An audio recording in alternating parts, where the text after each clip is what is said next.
The story today begins here. I'm inside the Church of St. Dennis, which is in the parish of Llanishen, Gwent, that is. We're high up on the Wentwood Hills. The view, as we will see shortly, is absolutely spectacular. This is the church where I came primarily to research the story of the buried Welsh Bible from 1870. There's no direct reference to it other than quoting the story that Bradley relates in his original memoir. However, I think I have sparked the interest of various people in the locality. So I was very pleased to see that we have a memorial window here. Be thou faithful unto death, and I will give thee a crown of life. It's the Great War, 1914-18, to the glory of God and in memory of Llanishen boys. I like that, Llanishen boys. Harold James, Charles Morgan, Ernest Cook, Albert Waters. And just on the wall here there's a separate plaque to the said Private Harold James, fourth son of John and Emma of this parish, who fell in the Great War 1914-18 in Gallipoli, 12th of August 1915, aged 19 years. He sleeps not beneath his native soil, but out in a foreign place where he fought and died for England and the honour of his race, erected by his family.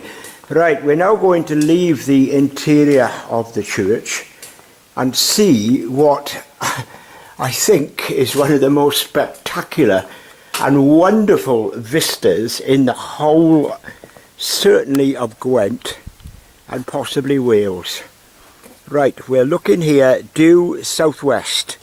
In the far, far distance we can actually see Tumballen Hill above Newport. On a clear day you can see the radio transmitter at St Athan on the other side of Cardiff. To the hills just fall away from this very remote, even though it's just 8 miles from Chepstow and more or less the same distance from Monmouth along this hilly road. And we're looking down into the Vale of Usk. Always a joy to look at, but today, well, with a temperature of round about 25 degrees, breathtaking is hardly the word. So down there is the rural heart of Gwent. Very little changed over the last 200 or 300 years. No evidence of great road building or traffic or any other kind of manifestation of civilization. And we look around to the left, we can see the ridge of the Wentwood, which is the one we're now stood on, and pan around in this graveyard. A graveyard which contains inscriptions which more or less follow the more English pattern of the place of birth not really being recorded very often after, let's say, 1920. However, if we look down here, we've got John Pritchard, the eldest son of John and Mary of this parish, who died 12th of August 1880.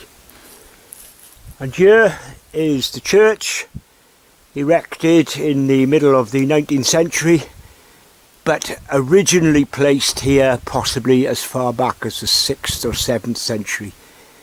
Wonderful spire up to the top with its weathercock, the stand of trees, and if we look out once more, that's the Vale of Usk. So no further real light on the story of the buried Bible, but it has occurred, and locals I've spoken to today have at least a bare memory of it being mentioned.